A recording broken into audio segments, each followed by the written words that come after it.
오늘 주신 하나님의 말씀은 사도행전 2장 41절에서 47절 말씀까지, 사도행전 2장 41절에서 47절까지의 말씀입니다.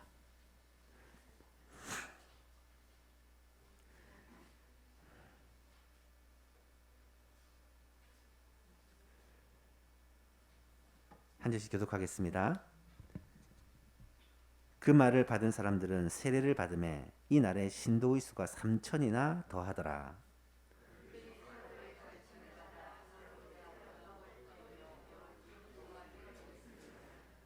사람마다 두려워하는데 사도들로 말미암아 기사와 표적이 많이 나타나니 또 재산과 소유를 팔아 각 사람의 필요를 따라 나눠주며,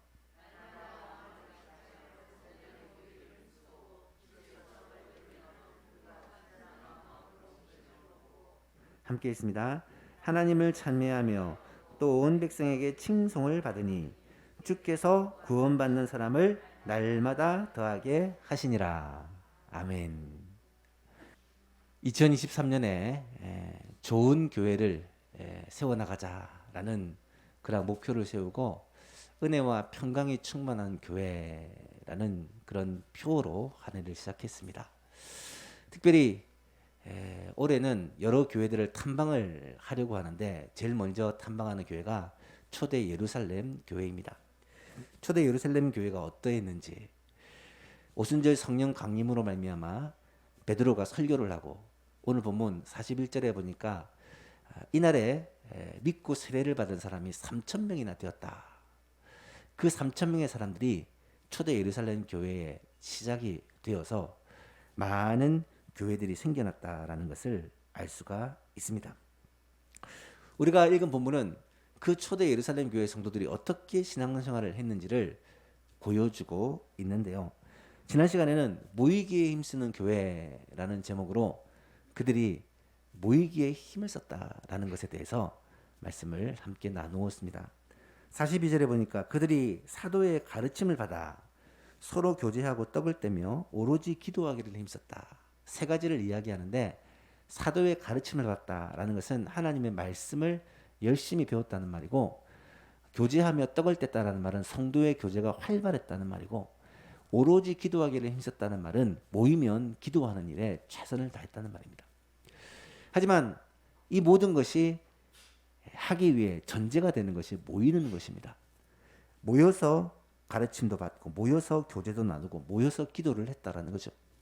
그래서 초대 예루살렘 교회는 모이기에 힘쓰는 교회였다라는 것이 가장 뚜렷한 특징 중에 하나라고 말할 수가 있습니다.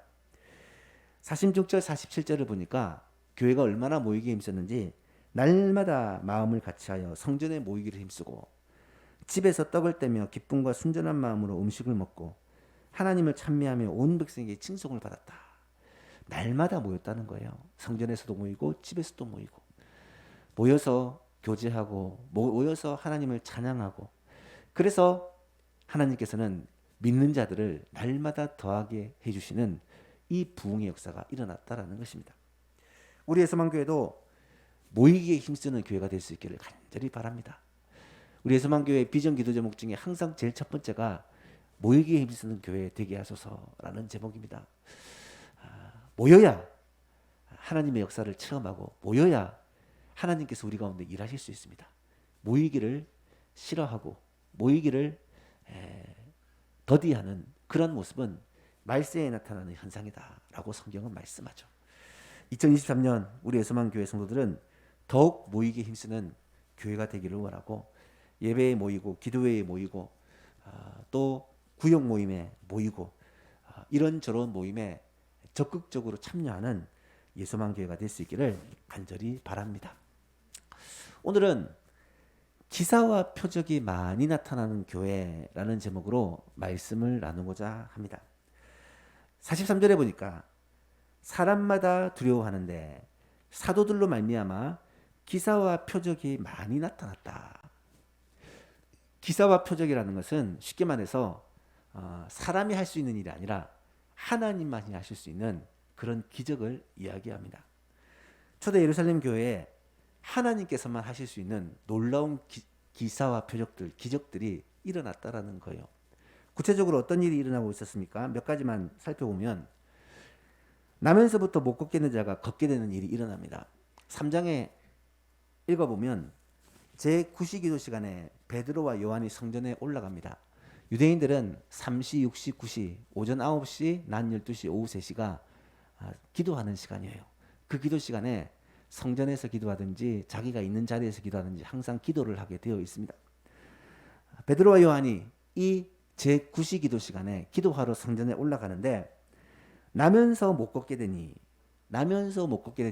이라는 말은 태어나서 한 번도 걸어본 적이 없는 사람이라는 말입니다. 여러분, 직립보행이라는 것이 그리 쉬운 일이 아닙니다. 두 발로 서서 걷는 것이 굉장히 많은 이 근육을 사용하고요. 또 균형을 맞추는 기관들이 함께 이렇게 역사해야 걸을 수 있다고 합니다. 그래서 서서 걷는 이 직립보행을 아무나 하는 건 아니잖아요. 이 사람은 한 번도 태어나면서 걸어본 적이 없다는 말이에요. 이 말은 걷는데 사용되는 이 근육, 걷는데 사용되는 기관이 고장이 났다는 말이에요. 그래서 이 사람이 걷는다는 것은 절대로 불가능한 일입니다. 그런 사람이 어떻게 됩니까? 이는 성전에 들어가는 사람들에게 구걸하기 위하여 날마다 미문이라는 성전문에 두는 자라. 미문이라는 성전문은 성전에 있는 문 중에서 가장 메인 게이트입니다. 아름다울 미를 써서 아름다운 문이다 라는 말로 이 미문을 통과하면 여인의 뜰로 들어가는 성전의 메인 게이트인데 가장 많은 사람들이 들락달락거리기 때문에 이곳에 이 나면서 못 걷게 된 자가 앉아서 지나가는 사람들에게 구걸을 하는 거죠. 한 푼 줍소. 구걸을 하는 것입니다. 그때 베드로와 요한이 성전에 들어가는 것을 보고 베드로와 요한에게도 한 푼 달라고 그렇게 구걸을 합니다. 근데 6절에 보니까 베드로가 이르되 은과 금은 내게 없거니와 내게 있는 이것을 내게 주노니 나사렛 예수 그리스도의 이름으로 일어나 걸으라 하고 오른손을 잡아 일으키니 발과 발목이 곧 힘을 얻고 뛰어서서 걸으며 그들과 함께 성전으로 들어가면서 걷기도 하고 뛰기도 하며 하나님을 찬송했다. 여러분, 이러한 일들이 그냥 단순히 그럴 수 있었겠다라고 생각하시면 안 돼요. 태어나면서 한 번도 걸어본 적이 없는 이 사람은 걸을 수 있는 모든 근육과 모든 기관들이 다 정상적이지 못한 상태고 걷는다는 것이 어떤 것인지를 알 수 없는 사람입니다. 게다가 항상 성전 미문에 앉아서 구걸하는 사람이기 때문에 많은 사람이 이 사람을 알고 있는 유명한 거지라고 말할 수가 있습니다. 그런데 베드로가 은과 금은 내게 없다. 하지만 내가 있는 이것을 내게 주노니 곧 나사렛 예수 그리스도의 이름으로 일어나 걸으라 라고 선포를 합니다. 예수님의 이름으로 일어나 걸으라는 것입니다. 여러분, 이것은 마치 다윗이 자신을 향해 칼과 창과 단창으로 무장하고 자신을 향해 나오는 골리앗을 향해 너는 칼과 창과 단창으로 내게 오지만 나는 내가 조롱하는 만군의 여호와 하나님의 이름으로 간다. 그렇게 선언하면서 골리앗을 향해 나아가는 다윗의 모습과 흡사 비슷하지 않습니까? 다윗의 무기도 베드로의 무기도 확실합니다. 여호와 하나님의 이름, 예수 그리스도의 이름, 이 이름의 권세를 가지고 일어나 걸으라는 것입니다. 그랬더니 어떤 일이 벌어집니까? 발과 발목이 힘을 얻고, 이 말은 완전히 못 쓰게 된 근육들이 다시 정상적으로 회복이 됐다는 말입니다. 여러분, 있을 수가 없는 일입니다. 의학적으로. 걷기도 하고 뛰기도 했다라고 말합니다. 여러분, 한 6개월만 치료를 받는다고 이렇게 걷는 이 기관들을 묶어놓으면 다시 걷기까지 정말 힘이 드는 것 아시죠? 그런데 이 사람은 즉시 일어나서 걷기도 하고 뛰기도 했대요. 뿐만 아니라 하나님을 찬미하며 성전에 들어갑니다. 여러분, 성전에는요 들어갈 수 없는 사람이 있어요. 몸에 불구가 있는 사람은 성전에 들어갈 수 없었어요. 이 사람은 걷지 못하는 사람이었기 때문에 평생 성전 미문 앞에 있었지만 한 번도 성전에 들어가 본 적이 없는 사람입니다. 하나님을 예배하는 것을 보지도 못하고 경험하지도 못했던 사람이에요. 그런데 일어나 걷게 되어지고 따라서 성전에 들어가서 하나님을 찬미하며 하나님께 영광을 돌리며 그렇게 하나님을 예배하고 있는 거예요. 영과 혼과 몸이 완전하게 회복된 치유의 사건이다 라고 말할 수가 있는 것입니다. 사랑하는 성도 여러분, 예수 그리스도의 이름의 능력이 이렇게 놀라운 기적을 일으키게 된 것입니다. 오늘날도 마찬가지입니다. 예수 그리스도의 이름의 능력은 오늘날도 많은 사람들로 하여금 전혀 새로운 삶을 살게 만드는 능력이 있습니다. 예수님의 이름으로 말미암아 절망 중에 있던 사람들에게 희망이, 병 중에 있던 사람에게 치료와 회복이, 근심에 잠긴 사람들에게 위로와 기쁨이, 힘없어 쓰러지는 자에게 새 힘을 공급하는 능력이 나타나게 된다는 거예요. 그래서 찬송가 91장 제가 참 좋아하는 찬송에 보면 예수의 이름은 세상의 소망이요 예수의 이름은 전국의 기쁨일세. 예수 이름의 능력, 예수 이름의 권세가 이런 일을 가능하게 했다라는 거예요. 한 번도 걸어보지 못한 사람이 걷게 된 것도 놀라운데 더 놀라운 일이 일어납니다. 11절 이하를 보니까 3장 11절 이하를 보니까 나은 사람이 베드로와 요한을 붙잡았습니다. 나를 낫게 해준 제자들을 붙잡았죠. 모든 백성이 크게 놀라며 달려나가 솔로몬의 행각이라 불리는 행각에 모입니다. 베드로와 요한을 중심으로. 베드로가 이것을 보고 백성들에게 이야기합니다. 이스라엘 사람들아, 이 일을 왜 놀랍게 여기느냐? 마치 우리 개인의 권능과 경건으로 이 사람을 걷게 한 것처럼 왜 우리를 주목하느냐? 내가 한 일이 아니다. 하나님, 예수 그리스도의 이름으로 행한 하나님의 기사와 표적이다라는 것을 증언합니다.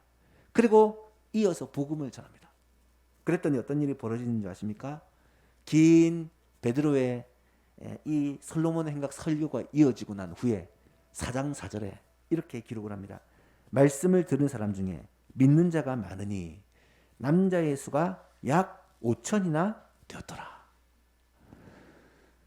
오순절 성령 강림 사건으로 베드로가 복음을 전했을 때 3천 명의 사람들이 주님께로 돌아왔는데 이번에 이 나면서부터 못 걷는 사람을 치유한 사건으로 말미암아 솔로몬 행각에서 복음을 전하니까 이번에는 남자만 5천 명.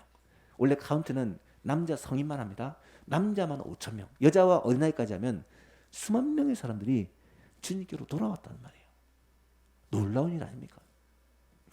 기사와 표적은 이렇게 복음이 힘있게 전파되는 능력의 원동력이 된다는 거예요. 우리가 하나님의 기사와 표적을 구하는 이유도 하나님께서 우리 가운데 이런 기사와 표적을 베풀어 주심으로 말미암아 주의 복음이 힘있게 전파되고 많은 사람들이 믿게 되는 이것을 우리가 알기에 간절히 기도하게 된다는 말씀입니다. 두 번째로 어떤 기사와 표적이 일어났습니까? 아나니아와 삽비라 부부가 성령을 속이다가 그 자리에서 죽임을 당하는 사건이 일어납니다. 5장에 보면 아나니아라는 사람이 그의 아내 삽비라와 더불어 소유를 팔아 그 값에서 얼마를 감춤해 그 아내도 알더라. 얼마만 가져다가 사도들의 발 앞에 두니. 아나니아 삽비라 부부는 아마 초대 예루살렘 교회의 개척 멤버였던 것 같습니다. 자신의 재산도 있었고 또 신앙도 있었고 헌신하고자 하는 마음도 있었겠죠. 그래서 자신의 소유인 땅을 팔아 그것을 사도들의 발 앞에 가지고 와서 가난한 사람, 힘든 사람을 도와달라고 그렇게 한 것입니다. 믿음이 없는 사람이었다면 절대로 이렇게 하지 못합니다. 자신의 소유를 들여서 가난한 사람들을 돕는 것, 이것은 분명히 믿음이 있었기 때문에 했던 일일 것입니다. 아마도 아나니아 삽비라 부부가 그렇게 하게 된 원동력은 4장 마지막 절을 읽어보시면 바나바라는 사람이 자신의 소유를 팔아 가난한 사람들을 돕는 이 일을 함으로 말미암아 많은 사람들이 이 바나바를 주목하게 되고 그의 신앙을 칭찬하게 되는 사건이 있었습니다. 그래서 아나니아와 삽비라 부부도 우리도 바나바처럼 이런 일을 행함으로 사람들로부터 좀 칭찬을 받고 인정을 받았으면 좋겠다라는 이 공명심으로 이것을 행한 것이죠. 문제는 무엇입니까? 바나바의 헌신이나 아나니아와 삽비라 부분의 헌신이 외형적으로 볼 때는 큰 차이가 없습니다. 하지만 매우 심각한 차이가 있었습니다. 바나바는 자신의 밭을 팔아 그 돈을 사도들의 발 앞에 두었는데 아나니아와 삽비라 부부는 자신의 밭을 팔아 얼마를 감추고 그 중에 얼마만 사도들의 발 앞에 두고는 이게 저의 전재산입니다 라고 거짓말을 한 거예요. 이때 베드로는 아나니아를 향해서 이렇게 말합니다. 베드로가 이르되 아나니아야 어찌하여 사탄이 내 마음에 가득하여 내가 성령을 속이고 땅값 얼마를 감추었느냐. 땅이 그대로 있을 때는 내 땅이 아니며 판 후에도 내 마음대로 할 수 없더냐. 어찌하여 이 일을 내 마음에 두었느냐. 사람에게 거짓말한 것이 아니요 하나님께로다. 아나니아가 이 말을 듣고 엎드려져 혼이 떠나니 이 일을 듣는 사람이 다 크게 두려워하더라. 분명히 좋은 의도로 자신의 재산을 팔아 교회에 헌금을 했던 사람인데 성령을 속인다는 그 이유로 아나니아 좀 이따 삽비라까지 죽임을 당하는 일이 벌어집니다. 참 이 말씀을 묵상할 때마다 드는 생각이 이 부부가 물론 속인 것은 잘못되었지만 정말 죽을 만한 죄를 지었는가 이 부분이 참 고민이 됩니다. 여러분 좀 책망을 받고 솔직하게 고백하도록 좀 사도들로부터 이 일에 대해서 책망을 받고 고백하고 다시 돌이키면 되는데 왜 이 부부는 그 자리에서 죽임을 당하게 되었을까? 물론 누가 죽인 게 아니에요. 하나님께서 심판하셔서 하나님께서 하나님의 기사와 표적으로 죽게 된 것입니다. 여기에는 중요한 이유가 있습니다. 초대 예루살렘 교회는 성령 하나님께서 주도적으로 이끌어 가시는 교회입니다. 지금 교회에서 일어나고 있는 모든 일들이 사실 성령님의 주도적인 사역이라고 말할 수가 있습니다. 그런데 사탄이 베드로의 말을 그대로 인용하면 사탄이 아나니아와 삽비라를 도구로 삼아서 성령의 사역을 방해하고 있다는 거예요. 사도행전 4장을 읽어보면 사도들에 대한 박해가 심각했습니다. 사도들이 박해를 받았음에도 불구하고 끄떡하지 않고 복음을 전하는 일에 주저하지 않고 물러서지 않으니까 이번에는 교회 내부에 시험거리를 두는데 이 부부의 사건을 통해 성령을 속이는 일을 통해 결국 사탄이 이 교회를 흔들고 있었다는 사실입니다. 사랑하는 예수만 교신 여러분, 이 말씀을 오늘 우리가 묵상하는 이유가 분명히 있을 것입니다. 성령께서 주도적으로 역사해 가실 때 그 성령의 주도적인 역사에 사탄의 도구가 되어 성령의 역사를 막아서는 것이 얼마나 어리석은 일인지를 깨달아야 하고 주의 일을 하면서도 정직하고 순수한 의도가 아니라 내 입속을 따지고 내 공명심을 위해 일할 때 그것이 하나님 앞에 얼마나 무서운 죄인지를 우리는 깨달아야 한다라는 사실입니다. 그래서 성경은 이 표적의 결과 모든 사람들이 하나님을 두려워하게 되었다라고 기록합니다. 11절에 보니까 온 교회와 이 말을 듣는 사람들이 다 크게 두려워하니라. 우리 예수만교회도 하나님을 바르게 알고 하나님을 바르게 경외하는 이런 신앙으로 충만하기를 바랍니다. 하나님을 두려워하여 주의 일을 할 때 정직하고 거룩한 교회가 되어서 마지막 날에 정말 하나님의 손에 귀하게 쓰임받는 그런 예수만 교회가 될 수 있기를 간절히 바랍니다. 세 번째로 복음을 전할 때 귀신이 떠나고 많은 병자들이 고침을 받는 역사들이 일어납니다. 5장 12절 이하를 쭉 보시면 이 사건을 성경은 분명히 기록합니다. 사도들의 손을 통하여 민간의 표적과 기사가 많이 일어났다. 믿는 사람이 다 마음을 같이하여 솔로몬 행각에 모이고 그 나머지는 감히 그들과 상종하는 사람이 없으나 백성들이 칭송을 했다. 믿고 죽게 나오는 자가 더 많으니 남녀의 큰 무리더라. 복음 전하는 현장에 기사와 표적이 나타나기 시작합니다. 심지어 병든 사람을 메고 거리에 나가 침대와 요 위에 누이고 베드로가 지날 때 혹 그의 그림자라도 누구에게 덮일까 바라고 예루살렘 부근의 수많은 사람들도 모여 병든 사람과 더러운 귀신에게 괴로움받는 사람을 데리고 와서 다 나음을 얻으니라. 초대 예루살렘 교회는 이처럼 기사와 표적이 매우 빈번하게 일어났다는 것입니다. 사실 이것은 예수님의 공생의 기간 동안 예수님께서 행하셨던 치유사역의 연장선이라고 말할 수가 있습니다. 예수님은 무리들을 대상으로 가르치고 전파하고 치료하는 사역을 하셨는데 특별히 병든 자를 고치시고 귀신을 내쫓으시며 죽은 자를 살리시고 여러 치유의 사역들에 예수님은 굉장히 관심이 많으셨습니다. 특히 오늘 본문에는 베드로가 그림자 치유라고 하죠. 베드로의 그림자가 지나가는 환자 위에 덮이기만 해도 그 환자가 나음을 얻는, 어쩌면 좀 신비스러운 일이 일어났다라는 것을 알 수가 있습니다. 사랑하는 예수만교회 성도 여러분, 우리 예수만교회도 이런 치유의 역사, 하나님이 베푸시는 기사와 표적이 많이 일어나기를 간절히 기도합니다. 정말로 우리가 기도해야 될 이유가 있습니다.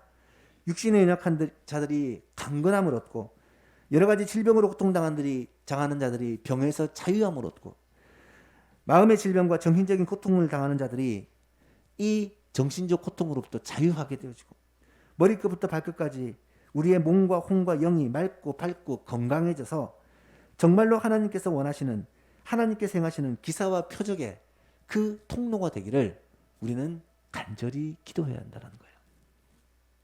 이런 치유의 역사는 항상 복음의 현장에서 복음을 전하는 것과 함께 일어나는 것을 보게 됩니다. 성경을 잘 보시면 초대 예루살렘 교회가 복음 전하는 현장에 이런 기사와 표적이 따랐다라는 거예요. 5장에서도 그렇지만 8장에서는 빌립이 사마리아 성에 내려가 그리스도를 백성에게 전파하니 무리가 빌립의 말도 듣고 행하는 표적도 보고 한 마음으로 그가 하는 말을 따르더라.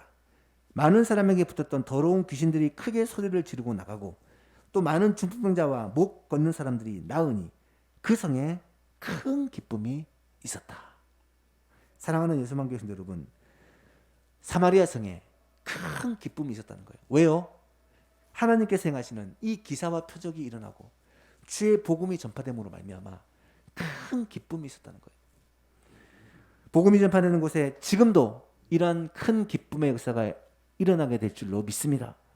우리가 살아가는 이곳, 서울 땅, 염창동, 강서구, 우리의 가정, 우리의 교회, 우리 주위 사람들이 우리가 하나님의 기사와 표적을 간절히 사모하고 기도하며 주의 이름으로 기도할 때 이 놀라운 기사와 표적이 나타나고 그러므로 말미암아 큰 기쁨의 역사가 일어날 수 있기를 중심으로 바랍니다.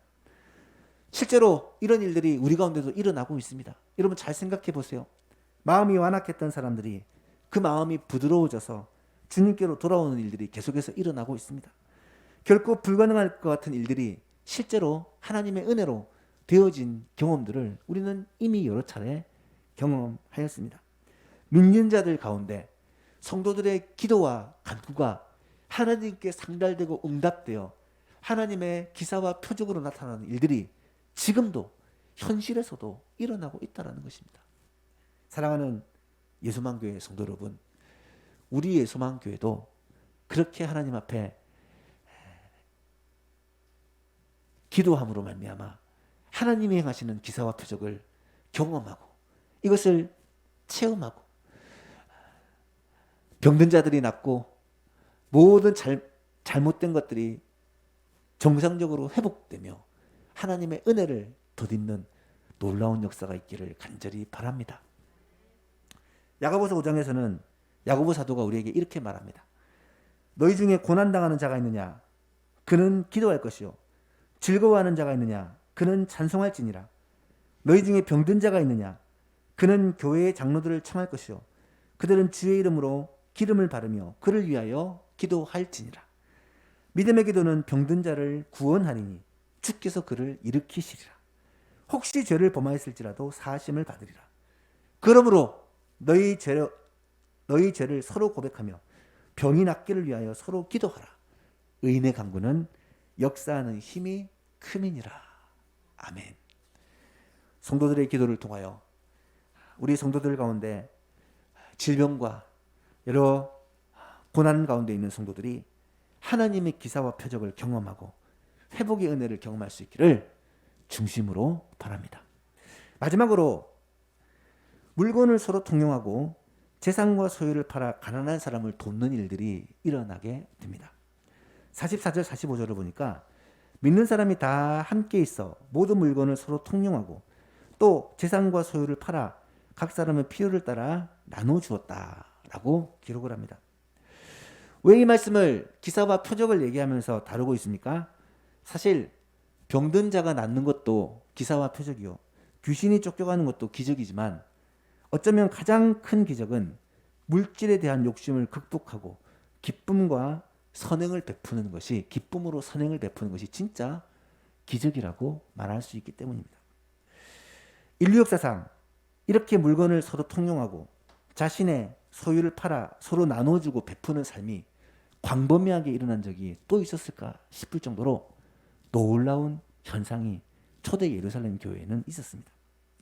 많은 학자들은 이 사건을 가리켜 사유재산의 벽이 무너지고 진정한 공산 생활을 하게 된 것이 오순절 성령 강림 사건의 결과다라고 얘기하기도 하지만 그렇게 보기에는 여러 가지 무리한 부분이 있습니다. 이 말씀은 각 성도들이 가정을 떠나 함께 모여 공동체 생활을 했다라는 그런 말은 아닙니다. 잘 보시면 자신이 가진 소유를 팔아 필요한 사람들에게 나눠주고 진정한 나눔과 베품과 선행이 풍성한 삶을 살았지만 그럼에도 불구하고 사유재산을 포기하고 공동체 생활을 했다라고 보기에는 여러 가지로 문제가 있습니다. 또한 이와 같은 삶은 초대 예루살렘 교회에 아주 잠시 일어난 사건입니다. 성경에 이 일이 딱 두 군데 기록이 되어 있거든요. 오늘 본문하고 4장 32절에 기록이 되어 있는데, 믿는 무리가 한 마음과 한 뜻이 되어 모든 물건을 서로 통용하고 자기 재물을 조금이라도 자기 것이라 하는 이가 하나도 없더라. 우리는 이 현상을 초대 예루살렘 교회 가운데 기사와 표적이 많이 나타났는데, 특별히 이 기사와 표적이 사람이 가지고 있는 가장 원초적인 욕심인 이 물질에 대한 욕심을 뛰어넘는 역사가 일어났다라고 볼 수 있는 것입니다. 여러분, 물질에 대한 욕심은요, 절대로 극복하기 힘듭니다.